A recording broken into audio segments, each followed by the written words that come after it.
नमस्कार दोस्तों, मेरा नाम अभय कुमार है। जुड़ चुके हो मेरे साथ मेरे YouTube चैनल जिसका नाम है अभय क्लासेस। आज हम बात करेंगे आपके इतिहास की पहली बुक का दूसरा लेसन का नाम है राजा, किसान और नगर। और इस लेसन के अंदर हम समझेंगे किस किस प्रकार राजा अपने आप को जनता के सामने पेश करते थे। तो राजा की छवि को हम इस टॉपिक में या इस वीडियो के बारे में जानेंगे। ये लेसन आपके एग्जाम के पॉइंट ऑफ व्यू से, चाहे वो मिड टर्म का एग्जाम हो, चाहे वो सीबीएसई बोर्ड का ही क्यों ना एग्जाम हो, और सीयूटी के एग्जाम में भी यहाँ से क्वेश्चन पूछे जाते हैं। तो तीनों एग्जाम में इक्वल ही इम्पोर्टेंट रोल निभाएगा। तो आपको ध्यान रखना है। राजा के बारे में हम समझेंगे इस वीडियो के अंदर। छोटी वीडियो होगी, जल्दी समझ में भी आ जाएगा। और एग्जाम में यहाँ से यानी राजा से संबंधित कोई क्वेश्चन आता है तो आप यहाँ से कर ले जाओगे, ये मेरा दावा है। अगर वीडियो को पूरी देखोगे, छोटी वीडियो होगी, अच्छे से समझ में आ जाएगा। आपके एग्जाम में 100 में से 100 या फिर जितने में से नंबर पूछा जाएगा, यानी अगर 8 नंबर का क्वेश्चन पूछा जाएगा या 6 नंबर का क्वेश्चन पूछा जाएगा तो इतने के उतने ही नंबर आप ले लोगे। तो ध्यान रखें, अगर हम पढ़ना शुरू करते तो आपके हाथ में पेन और कॉपी होनी चाहिए ताकि नोट्स भी साथ साथ इस वीडियो के साथ बना सकें। अगर वीडियो को अच्छे से देखना है तो आपको पॉज करके या फिर इसकी स्पीड को कम करके भी अच्छे से सुन सकते हो या नोट्स बना सकते हो। तो वीडियो शुरू करते हैं। आपके सामने एक इमेज आ रही है। यहाँ पर एक तरह से राजा है, जो आम जनता, यहाँ पे आपको दिख रहा होगा, ये जो आम जनता है, ठीक, आम जनता से एक तरह से सिंहासन पे खड़ा हुआ है, एक ऐसे प्लेटफॉर्म पे खड़ा हुआ है जो काफ़ी ऊंचाई पर है। और राजा अपनी छवि जिस तरह से जनता के सामने पेश करते थे, ये एक उनकी राजनीति या शासन करने का एक तरीका हुआ करता था। तो इसमें हम समझेंगे, इस वीडियो में हम समझेंगे कि राजा जो है अपने आप को एक तरह से दैविक राजा यानी देवतुल्य या देवता के समान रूप से पेश करता था। कौन बच्चे? यहाँ पे राजा की बात चल रही है बेटा, कि राजा जनता के सामने, ये जो जनता दिख रही है बच्चे आपको, इन जनता के सामने राजा जो है अपनी छवि एक देवता के समान जनता के सामने पेश करता था। इसके पीछे का राजा का एक उद्देश्य होता था, ताकि जनता जो है अपने राजा के जो भी फैसले हैं उसको माने। अगर राजा के फैसलों को नहीं मानेगी जनता तो जाहिर सी बात है जनता को ये लगेगा कि राजा के फैसले को मना करने का मतलब है ईश्वर के फैसले को मना करना। क्योंकि राजा ने अपनी छवि जिस प्रकार से जनता के सामने बनाई है वो एक तरह से ईश्वर या डिवाइन या एक तरह से भगवान के तौर पे जनता के सामने अपनी इमेज बनाई है। तो राजा का एक तरह से ऐसा उद्देश्य, ऐसा एक तरह से इमेज बना ली थी जिससे जनता जो है राजा के फैसले को मानने से मना कर ही नहीं सकती थी। इसका सीधा सा मतलब ये हुआ, राजा शासन चलाने में अपनी छवि इस तरह से पेश करते थे। ये एक उनका तरीका होता था जिससे वो शासन करने में आसानी ला सके, ताकि जनता उनके फैसलों को मानने से मना ना कर सके। तो दैविक राजा का मतलब होता है एक ऐसा राजा जो अपनी छवि या अपनी इमेज जो है ईश्वर के साथ जोड़ता है। किसके साथ जोड़ता है? ईश्वर के साथ। जब ये छवि अपनी ईश्वर के साथ जोड़ता है राजा, तो जनता जो है राजा को एक तरह से ईश्वर के समान ही मानने लगती है। ठीक है, अब पढ़ते हैं इस वीडियो के अंदर क्या समझने को मौका मिलेगा, ये देखते हैं। राजा का उद्देश्य क्या था?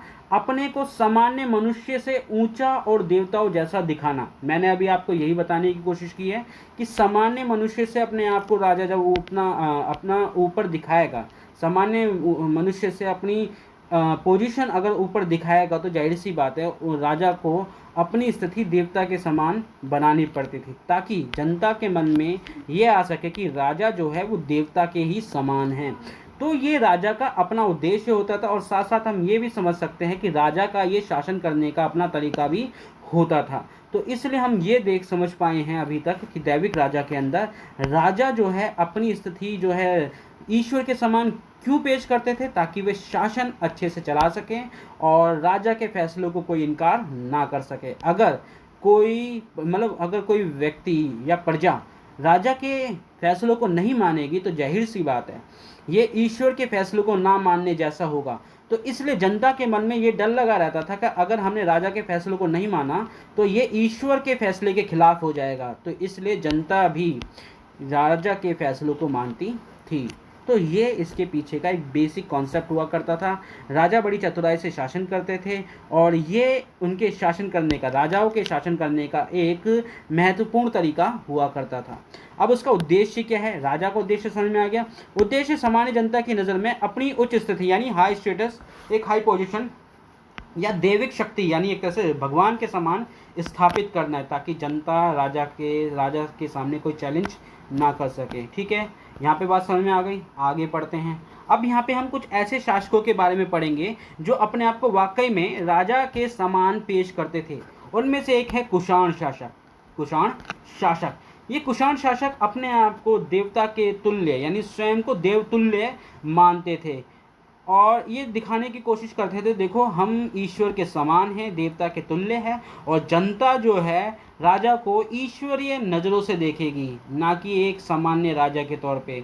और राजा के फैसलों को मानना मतलब ईश्वर के फैसलों को मानना है, और राजा के फैसलों को ना मानना मतलब ईश्वर के फैसले के खिलाफ जाना है। तो इस तरह से आप समझ सकते हो कि उद्देश्य हुआ करता था राजा का।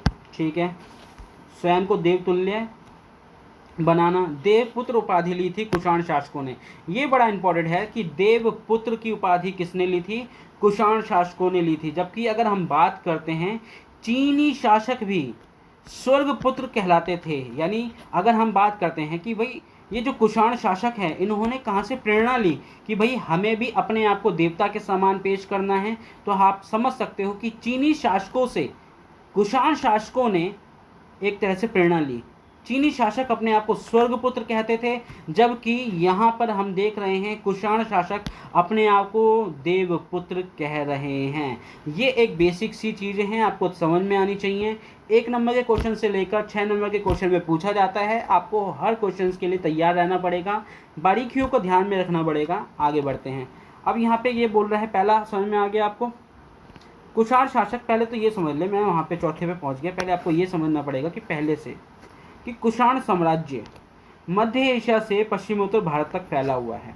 कहाँ से कहाँ तक फैला हुआ है, मध्य एशिया। आप जानते हो कि हमारा प्यारा भारत ये है, यहाँ पर आपको सेंट्रल एशिया का हिस्सा दिखेगा, और सेंट्रल एशिया से ये पश्चिम भारत में इन्होंने शासन कर, यहाँ से सेंट्रल एशिया से ये पश्चिम भारत में आए थे और पश्चिम भारत में इनका शासन रहा था। तो कुषाण साम्राज्य जो है मध्य एशिया से पश्चिमोत्तर यानी पश्चिम और उत्तर इस हिस्से पे भारत पे शासन करा। किन्होंने करा था बच्चे, कुषाण शासकों ने। अगर हम जानें कि भाई इनके बारे में जानकारी कहाँ से मिली है, कि भाई कुषाण शासक रहा करते थे, इनके बारे में कहीं ना कहीं से तो जानकारियाँ मिली होंगी। आप देख रहे होंगे ये सामने एक सिंबल भी दिख रहा है गोल सर्कल में, यहाँ पर ये सब चीज़ दिख रही होगी आपको। ये अपने आप को देवता के समान या फिर देवपुत्र कहते थे, जबकि चीनी शासक अपने आप को स्वर्गपुत्र कहते थे। यहाँ पे बात आ रही है कि इनकी जानकारी अगर हमें मिली तो मिली कैसे, कि ये अपने आप को राजा के समान या देवता के समान पेश कर रहे हैं। तो कुछ ऐसे स्रोत या जानकारी के स्रोत मिले हैं, जैसे उनमें से एक है सिक्के, और फिर हम बात कर सकते हैं मूर्तियाँ। ऐसे जो स्रोत हैं जो हमें बताते हैं इतिहास से संबंधित कि हाँ भाई इतिहास में ऐसे भी शासक रहे हैं जो अपने आप को देवता के समान या फिर डिवाइन किंग के तौर पे जाने जाते थे। यहाँ तक आपको बात समझ में आ गई, दूसरे 2 पॉइंट समझ में आ गए। अब यहाँ पे बात आ रही है तीसरा पॉइंट की। किसके बच्चे, तीसरे पॉइंट की, जो मैं समझा चुका हूँ आपको शुरुआती वीडियो के अंदर। यहाँ पे क्या बताने की कोशिश कर रहे हैं कि उदाहरण के तौर पे यहाँ पे गुप्त साम्राज्य है, कुषाण शासक। तो तीसरा अगर हम बात करते हैं उदाहरण के तौर पे कि भाई जाहिर सी बात है, जो कुषाण शासक हैं ये तो अपनी मूर्तियां बड़ी बड़ी बनवाते थे, देवता के समान अपनी छवि जनता के सामने पेश करते थे। क्या कोई ऐसी जगह मिली है जहां पर इनकी क्या कहते हैं स्रोत मिले हैं या बड़ी बड़ी मूर्तियों के स्रोत मिले हैं?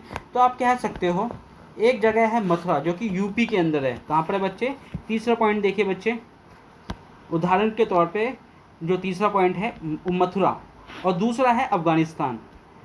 मथुरा यानी मथुरा उत्तर प्रदेश के अंदर है, और मथुरा के अंदर जगह है माट गांव। यहाँ पर देव स्थान पर विशाल मूर्तियाँ मिली हैं। कौन सी मूर्तियाँ मिली हैं? बहुत ही बड़ी बड़ी मूर्तियाँ मिली हैं, जो कि मथुरा के अंदर माट गांव है। ध्यान रखना बच्चे, कौन सा गांव है?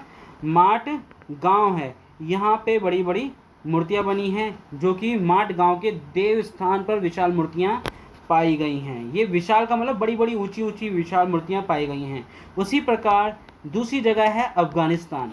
मंदिरों में भी इसी प्रकार की मूर्तियाँ पाई गई हैं। अफगानिस्तान के मंदिरों में भी यहाँ पर ये जो कुषाण शासक हैं इनकी मूर्तियाँ पाई गई हैं, जो काफ़ी अपने आप में विशाल मूर्तियाँ हुआ करती थी। जैसे यहाँ पे ये आपको चित्र में दिख रहा होगा, ठीक है। ये अफगानिस्तान का मूर्तियों के बारे में बता रहा है, ठीक है, कि यहाँ पर इस जगह पर आपको ये दिख रहा होगा कि ये अफगानिस्तान के अंदर भी मूर्तियाँ पाई गई। उसी प्रकार अगर हम बात करते हैं, यहाँ पर है मथुरा, जो कि मथुरा के अंदर माट गांव है। मथुरा कहाँ पर है? यूपी के अंदर है। यूपी के अंदर मथुरा है और मथुरा के अंदर माट गांव है। यहाँ पर भी मूर्तियाँ विशाल पाई गई हैं, जो कि कुषाण शासक अपने आप को देवता के समान जनता के सामने पेश कर रहे हैं। तो यहाँ तक सारी बातें समझ में आ गई हैं। अगर हम बात करें तो स्वयं को देवता के समान दिखाना उनका उद्देश्य होता था। ये मैंने इस क्या कहते हैं कुषाण शासक की शुरुआत में बता दिया, चौथे पॉइंट को। और देवपुत्र की उपाधि कुषाण शासक अपने नाम के पीछे लगाते थे। तो देवपुत्र उपाधि अपनाना चीनी शासकों से इन्होंने काफ़ी ज़्यादा प्रेरणा ली थी, इसलिए कुषाण शासकों ने अपने नाम या अपनी उपाधि जो है देवपुत्र से ली है। ये किससे मोटिवेट हैं? चीन से, ठीक है। आगे बढ़ते हैं। अब हम बात करते हैं गुप्त साम्राज्य के बारे में। किसके बारे में बच्चे? गुप्त साम्राज्य के बारे में। ये बोल रहा है यहाँ पे कि साम्राज्य सामंतों पर निर्भर है। किस पे निर्भर है बच्चे? सामंत जो है सामंतों पर निर्भर है। साम्राज्य सामंतों पर निर्भर है। पहले तो ये समझिए कि सामंत होता क्या है। ये मैंने पिछली कई वीडियो में सामंतों को लेकर, क्योंकि ये शब्द हमेशा पूछा जाता है। सामंत का मतलब मान के चलो कि ज़मीन का टुकड़ा, क्योंकि 11वीं क्लास की हिस्ट्री में भी पढ़ा होगा कि जो बड़ी बड़ी ज़मीनों के मालिक होते हैं, ऐसे किसान जिनके पास अथाह ज़मीन होती है, उन्हें सामंत कहा जाता है या जमींदार कहा जाता है। जो साम्राज्य हुआ करते थे, जो राजा लोग हुआ करते थे, उनका साम्राज्य भी सामंतों पे यानी जमींदारों पर निर्भर हुआ करता था। ये अपने आप में एक दिलचस्प बात है कि भारतीय इतिहास में नहीं, विश्व के इतिहास में जो जमींदार लोग हैं उनका एक महत्वपूर्ण रोल रहा है। और यहाँ पर हम 12th क्लास के इतिहास में भी यही जानकारी प्राप्त कर रहे हैं कि भारतीय इतिहास के अंदर भी सामंतों का अपने आप में एक बहुत बड़ा रोल रहा है। साम्राज्य भी, बड़े बड़े साम्राज्य भी सामंतों यानी जमींदारों पर निर्भर रहे हैं। अगर हम बात करें कि ये कौन से सामंतों की बात चल रही है, तो गुप्त साम्राज्य की बात चल रही है। आगे देखते हैं, पहला पॉइंट को अच्छे से समझते हैं। यहाँ पे बोल रहा है, यहाँ पे ये जो जमींदार हुआ करते थे, ये जो सामंत हुआ करते थे, इनका भूमि पर, बहुत बड़ी भूमि पर नियंत्रण हुआ करता था। तो ये बात आपको समझ में आनी चाहिए कि सामंत का मतलब जमींदार, सामंत यानी जमींदार से संबंधित होगा, और इनका भूमि पर, काफ़ी बड़ी भूमि पर नियंत्रण हुआ करता था। और फिर साथ साथ आपको ये समझना है, जो लोकल एरिया के अंदर जो भी रिसोर्सेस हुआ करते थे, स्थानीय संसाधन जो हुआ करते थे, उन स्थानीय संसाधनों से वो अपने जीवन का निर्वाह करते थे, वो जीवन जीते थे। जो भी स्थानीय स्तर पे जो भी उनके जीवन को जीने के लिए मदद करता है, उसी से वो अपना जीवन व्यतीत करते थे। और सैनिक सहायता राजा को भी दिया करते थे। वह किसको सहायता दिया करते थे? सैनिक सहायता। आपको ये ध्यान रखना चाहिए, सामंतों के पास या जमींदारों के पास सैनिक हुआ करते थे, और वो सैनिक राजा को लड़ाई के समय, युद्ध के समय सहायता के तौर पे दी जाती थी सहायता। ये शक्तिशाली सामंत भी हो जा करते थे। यानी कहने का मतलब ये इतने ताकतवर हो जाते थे अपने समय पे कि भाई ये राजा भी बन जाया करते थे। यानी सामंत का एक तरह से ट्रांसफ़र, एक तरह से आप कह सकते हो कि एक तरह से इनके अंदर बदलाव आ जाता है। इतनी ताकत से इतना बदलाव आ जाता है कि भाई ये एक तरह के राजा भी बन जाते हैं और दुर्बल राजा को अपने अधीन कर लेते हैं। अब जाहिर सी बात है, यहाँ पे हमने पिछले जो कुषाण शासक है उसके बारे में भी स्रोत पहचाना, जाना कि भाई कहाँ कहाँ से हमें जानकारी मिलती है कि भाई कुषाण शासक रहा करते थे।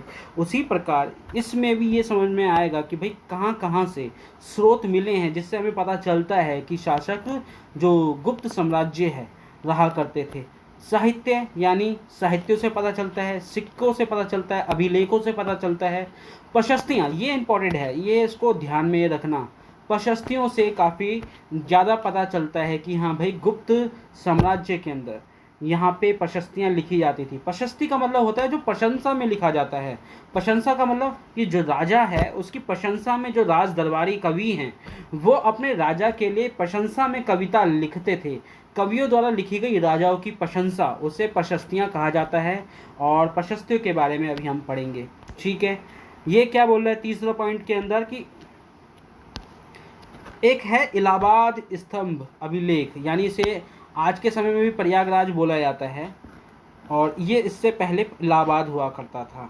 आपको ये समझना है कि शुरू में ये कभी प्रयाग प्रशस्ति हुआ करता था, फिर क्या कहते हैं मुग़लों का समय आया। मुग़लों के समय में अकबर ने प्रयागराज को या प्रयाग प्रशस्ति का जगह का नाम उन्होंने इलाहाबाद से रख दिया। फिर इलाहाबाद के बाद फिर हम देखते हैं अकबर के बाद आते हैं योगी आदित्यनाथ योगी, जो आधुनिक समय के अंदर भारत के यूपी के अंदर सीएम हैं। उन्होंने इलाहाबाद का नाम बदलकर प्रयागराज रख दिया। यानी पहले कभी प्रयाग प्रशस्ति हुआ करता था, फिर बीच में इलाहाबाद जब अकबर आया यानी मुग़ल साम्राज्य आया, फिर भारत के अंदर जब अपनी भारतीय सरकार राज्य के अंदर सीएम बैठने लगे तो उन्होंने इलाहाबाद का नाम प्रयागराज कर दिया।